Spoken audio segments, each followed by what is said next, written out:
What's up, guys? Today is from Speedhawk TV, and I'm here again. Cavs versus Raptors game 2. This is game 4. Game 4, I was wrong. I'll lead off with it right out the back. I was wrong. I had the Cavs by 5, and it ended up being Raptors by 6. Raptors by 6, and to get to the point, Bismack be on board. One, forget DeRozan with his 32. DeRozan had 32 and Lowry had 35. Forget that. Bismack Biyombo set those screens to get those guys open. Other than DeRozan. DeRozan hit some great shots. Played very well. Made some clutch shots toward the end. But Bismack Biyombo was like, that he reached the plateau where it was his game. Regardless of his shooting, his defensive presence, that block on Kevin Love, his 14 rebound. His 14 rebound that he had, he had 3 blocks, 14 rebounds. He had 5 points and knocked down some free throws in the end to put them up there. A clutch offensive rebound at the end of the game to kind of seal the deal. But get to some of the stats for the day. Stats for the day. Cavs came out first half 3 for 22 from the 3-point line. It's like their first shot was always a 3. They coming down the court. The initial shot was a 3-point shot. LeBron James went out to certain himself toward the basket. He passed it every time. Love was off in the beginning. Love was off the whole game and ended up getting hurt later on. Kyrie was off he was on and off during the game, but then he ended up picking up fire. He ended up like 20 points before the fourth quarter. And then Tyronn Lue did a different thing. He benched. I ain't say he benched. Kyrie sat on the bench while Richard Jefferson and Channing Frye came in and put the game back. Richard Jefferson had like 4 or 5 baskets. I can tell you right here. Richard Jefferson had 8 points. He was 4 for 4, and all of them was right there at the basket. At one point, the flurry in the fourth quarter, I thought the Cavs were going to come back and do it because they scored 10 straight buckets, running the same exact plays. Channing Frye, I remember telling you guys in game 1 that the Cavs did that 5-out, nobody in set, and everybody just couldn't backdoor and couldn't beat their man without the basketball and catching and scoring. That's what happened in game 1 when they scored all them paint points in the beginning. But now they did it again and caught the flurry or whatever, then turned around. Bismack Biyombo said, forget letting these folks just dunk on it. I'm going to go contest the paint. Channing Frye takes 1 3-point shot and it misses, and then it changes the whole little run for the guys. Because I know at the same point that the Cavs on their run, Toronto wasn't missing either. That's I guess that's what the commentator was missing, that Toronto wasn't missing when the Cavs was on their little flurry. So it kind of balanced out, and at the very end, they ran out of juice. Richard Jefferson eventually sat down. Kyrie came in, and it basically just got stagnant again. Nothing short of great for LeBron James. Kyle Lowry, which I said won clutch, which I said they probably gave Corey Joseph more minutes, turned out to have a 35-point game, leading the team in scoring, blowing past J.R. Smith for one of the last plays of the game to seal the deal. He came back. What can I say? What can I say? He came back. LeBron James, 29 points, 11 for 16 from the field, 9 rebounds, 6 assists, 2 steals, and a block. Complete all-around game from LeBron. You can't take nothing from him, but the people around him, I think y'all need to research yourself. Kevin Love, 10 points, 4 for 14 from the field. That's not going to cut it, and you end up getting hurt stepping on the referee. It just don't give a worse night than that. That's not his job. Kyrie Irving, 26 points, 11. He was 11 for 21 from the field with 6 assists. I guess that's a good game for Kyrie, but it still didn't turn out to be much. J.R. Smith shot 3 air balls in the first half. I don't think he touched the rim in the first half, and he came back and knocked down a couple shots. He had 9 points, 3 for 12 from the field. Basically, he didn't do nothing else on that because on defense, I sure didn't know J.R. Smith was there. He didn't record steal, block, nothing like that. As far as I know, when I was watching. Channing Frye was 4 for 8 from the field with 6 rebounds. That is a guy who, if this series stays close, I want to see how he finishes out this series because he's been very efficient shooting the ball from long range. it was like he was on. It don't matter when they came out there, he was hitting his shots. Then toward the end, like after the Cavs came back from being down so many points, they came back from scoring on 18 straight points. It was it. That was it. He ain't have any more left in the tank. So that's why I said they was like take Love out and start Fry. I was saying to myself, if you do that, because Channing Frye to me is like a streak shooter. He's not a guy who just can knock him down.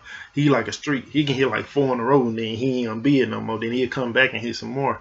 If you guys follow me. So at the same point, I say Frye still has to come off the bench because there's not a look you want to give Toronto. You don't want them to be at, okay, we 5 out, nobody in already in the game. Then Toronto adjusts to it. Then you don't have nothing to go back to.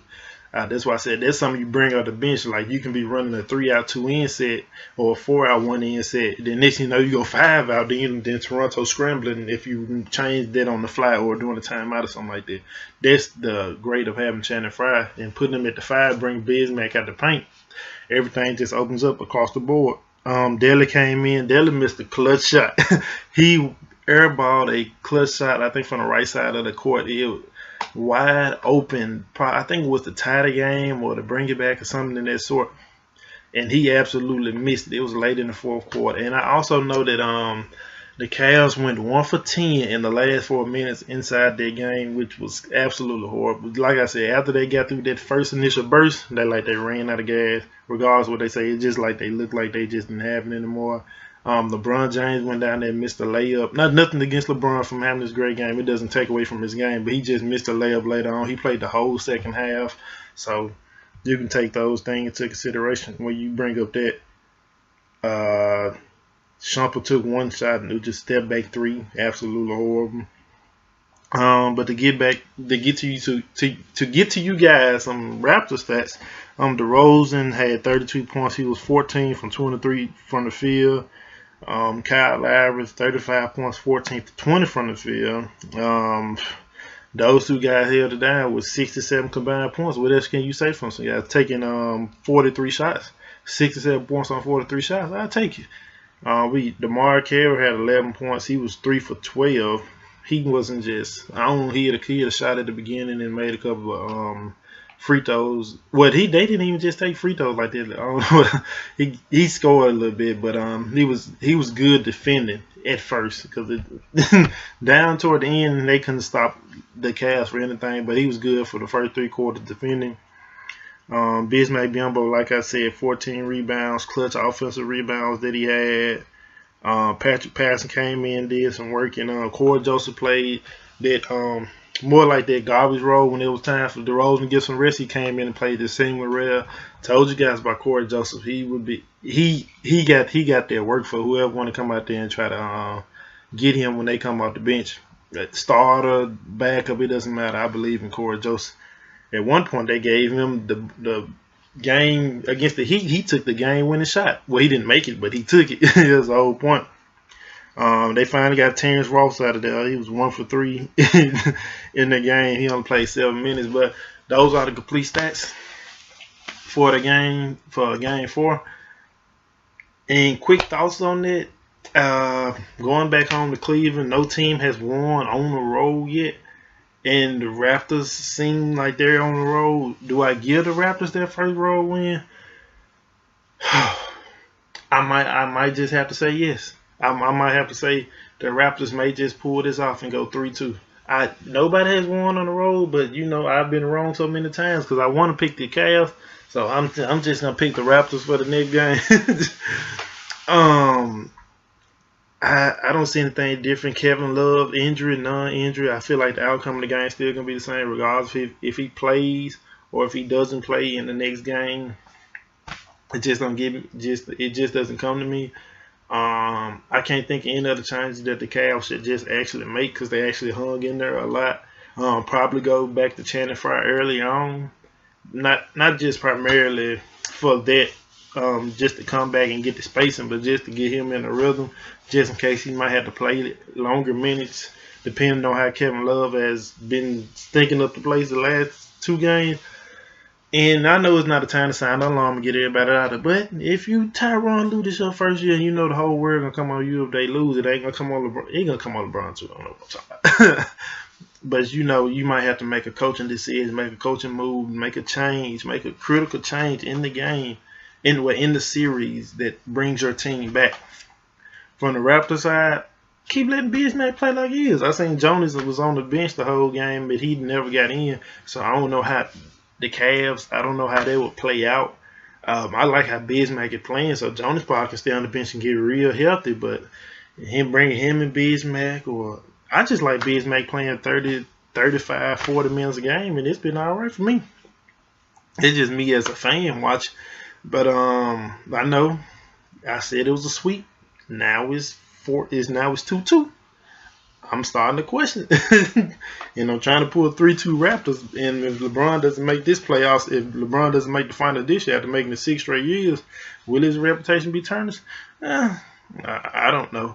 If LeBron doesn't win, I mean, KD might get his first ring and solidify himself, or Curry might go out there and get 2. Because I know whoever the Raptors playing that next series, they're gonna get the brakes beat off on them. The Raptors win this series, the Thunder gonna beat the brakes off on them, or the Warriors gonna beat the brakes off of them. It's either or in that way. But Warriors Thunder game tomorrow. I got the Warriors bringing back for 2-2.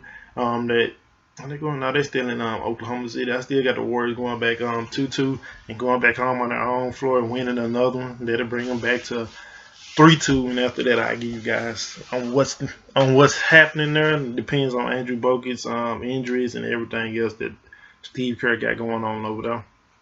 But check out my Conor McGregor vs. Floyd Mayweather video if you guys haven't already seen it. And my name is Dede, and I'm a part of Speedhawk TV. Check that outro.